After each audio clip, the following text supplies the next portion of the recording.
बिस्मिल्लाहिर्रहमानिर्रहीम। हज़रत सैयदना बरा बिन आज़िब रज़ी अल्लाह ताला अन्हो से मरवी है कि हम रसूल करीम सल्लल्लाहु अलैहि वसल्लम के साथ एक अंसारी के जनाजे में गए। जब हम कब्रिस्तान पहुँचे तो पता चला कि अभी तक कब्र तैयार नहीं हुई, तो रसूल करीम बैठ गए।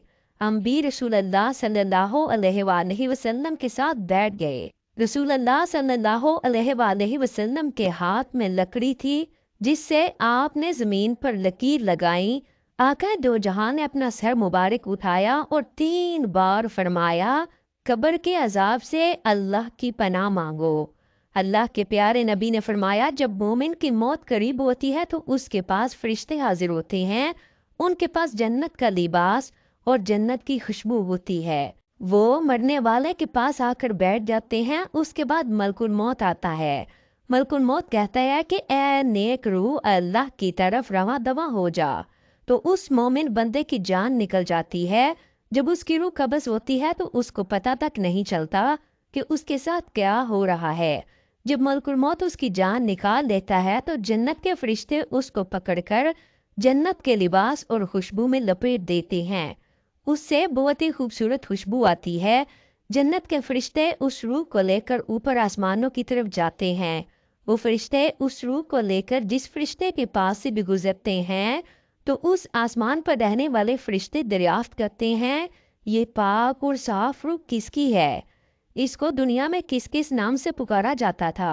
वो फरिश्ते उस फरिश्तों को उसके सबसे उम्दा नाम से पुकार कर कहते हैं, ये फलां बिन फलां है। जब उसको पहले आसमान पर लेकर जाते हैं उसके लिए दरवाज़ा खुलता है। उसके कहने पर दरवाज़ा खोल दिया जाता है। फिर हर आसमान वाले फरिश्ते इस रूह को अपने साथ लेकर ऊपर आने वाले आसमान पर ले जाते हैं। इस तरह इस नेक रूह को साथ में आसमान तक पहुंचाया जाता है। अल्लाह पाक फरमाता है, मेरे बंदे का नाम अलीजीन में लिख दो और इसको ज़मीन की तरफ ले जाओ, क्योंकि मैंने इसको इसी से पैदा किया है, इसलिए मैं इसको इसी में लौटाऊंगा, फिर उसको उसी से निकालूंगा। हमारे आकाए दो जहां हज़रत मोहम्मद सल्लल्लाहु अलैहि वसल्लम ने फरमाया, फिर उस रूह को उसके जिस्म में वापस डाल दिया जाता है। जब उसकी रूह उसके जिस्म में डाल दी जाएगी तो 2 फरिश्ते उसके पास आकर उससे सवाल जवाब करते हैं। फरिश्ते उस नेक बंदे से सवाल करते हैं, तेरा रब कौन है? ये कहता है, मेरा रब अल्लाह है। फरिश्ते उसको पूछते हैं, तेरा दीन क्या है? वो कहता है, मेरा दीन इस्लाम है। फरिश्ते इस नेक बंदे से पूछेंगे कि जो आदमी तुम्हारे अंदर मबूस किया गया वो कौन है? वो जवाब देगा, वो हमारे आका हज़रत मोहम्मद सल्लल्लाहु अलैहि वसल्लम अल्लाह के आखिरी नबी हैं। फरिश्ते उससे पूछेंगे कि इन सवालों का जवाब तुमने कहाँ से हासिल किया? वो जवाब देगा कि मैंने इन सब सवालों का जवाब अल्लाह की किताब कुरान पाक से हासिल किया। मैं कुरान पाक पर ईमान लाया, फिर मैंने उसकी तस्दीक की। उसके बाद आसमान की तरफ से एक आवाज़ बुलंद होगी कि मेरे इस नेक बंदे ने जो कुछ भी कहा सच कहा है। आवाज़ ये सुनाई देगी, इस बंदे के लिए जन्नत में आला बिस्तर लगा दिया जाए, इसको जन्नत की आला खुशबू दी जाए। हज़रत मोहम्मद सल्लल्लाहु अलैहि वसल्लम ने फरमाया कि उसके लिए जन्नत की तरफ से ठंडी और प्यारी हवाएं आना शुरू हो जाएंगी। रसूलुल्लाह सल्लल्लाहु अलैहि वसल्लम ने फरमाया कि अल्लाह के हुक्म से उसकी कब्र को खुला कर दिया जाएगा। उसके पास एक बहुत ही हसीन और जमील आदमी हाजिर होगा। वो उस बंदे को कहेगा कि तुमको हर उस चीज़ की मुसर्रत हो जो तुमको प्यारी लगती है। यही वो दिन है जिसका तेरे साथ वादा किया गया था। जो बंदा कब्र में होगा वो उस हसीन और जमील बंदे से दरियाफ्त करेगा, तेरा चेहरा ऐसे लग रहा है कि जैसे हमेशा भलाई की खुशखबरी लाता है। वो कहेगा, मैं तेरा नेक नामा अमाल हूँ। वो कहेगा, ऐ मेरे रब, क़यामत कायम करते ताकि मैं अपने नेक अमाल की तरफ जा सकूं।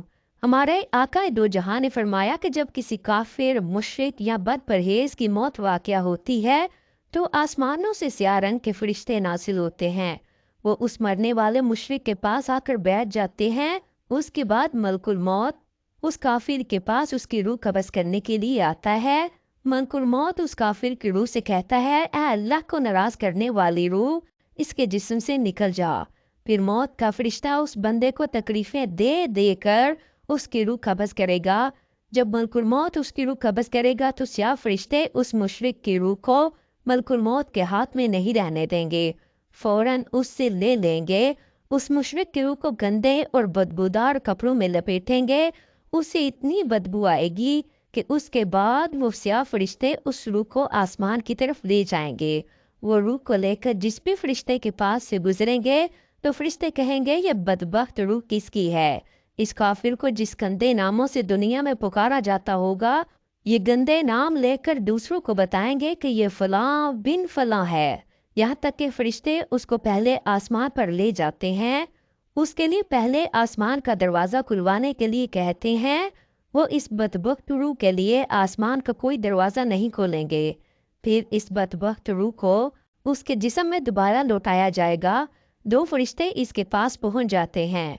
उसके पास आकर उससे सवाल करेंगे कि वो फरिश्ते उस काफिर से सवाल करेंगे, तेरा रब कौन है, तेरा दीन क्या है, अल्लाह के आखिरी नबी कौन है। वो इन सब सवालों के जवाब देने से कासी रहेगा तो इन फरिश्तों को आसमान की तरफ से एक आवाज़ सुनाई देगी कि इसके लिए जहन्नम का अजाब तैयार है, इसको जहन्नम में फेंक दो। फिर उसको जहन्नम में फेंका जाएगा। फिर उसी वक्त से उस काफिर से जहन्नम की बदबू आना शुरू हो जाएगी। उसकी कब्र तंग कर दी जाएगी और जहन्नम के दरवाजे उसकी कब्र की तरफ खोल दिए जाएंगे। उसकी दाएं तरफ की पसलियां बाएं तरफ की पसली में घुस जाएंगी। एक गंदा बदसूरत और बदबूदार आदमी उसके पास आकर कहेगा, तुझको हर इस चीज की मुबारक हो जो तुमको सबसे बुरी लगती है। वो बदसूरत आदमी कहेगा, तू बहुत ही बुरा है, तेरा चेहरा हमेशा शर के साथ आता है। वो बदसूरत बंदा कहेगा, मैं तेरा बुरा आमाल हूँ। वो कब्र वाला कहेगा, ए मेरे रब कभी भी क़यामत कायम ना करना। प्यारे दोस्तों, 8 किस्म के लोगों से कब्र में किसी किस्म का सवाल नहीं किया जाएगा। नंबर 1, इनमें से सबसे पहला शहीद है जो मुल्क की सरहदों की हिफाजत करता हुआ शहीद होगा।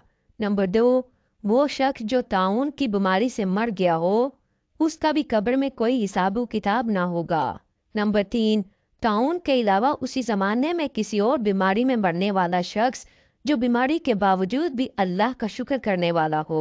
नंबर 4, सिद्दीकीन को भी कब्र में सवाल नहीं होंगे। नंबर 5, जुम्मतुल मुबारक के दिन और रात को मरने वाला शख्स भी उसी में शामिल किया जाएगा। नंबर 6, उस शख्स से भी कब्र में हिसाब ना लिया जाएगा जो अपनी रूटीन बना ले कि हर रात को सूरह मुल्क पढ़कर सोएगा। बाज़ हज़रात ने इस सूरत के साथ सजदे को भी मिलाया है। नंबर 7, जब कोई शख्स बीमार हो तो वह कुल हुवल्लाहु अहद पढ़े, उसका विर्द जारी रखे, उसको भी कब्र में कोई हिसाब नहीं देना पड़ेगा। नंबर 8, बाज़ उलमा कराम ने फरमाया है कि इनमें अंबिया कराम का भी इजाफा किया जाए क्योंकि वो सिद्दीकीन के दर्जे में सबसे अव्वल हैं। उनसे भी कब्र में सवाल और जवाब ना होंगे।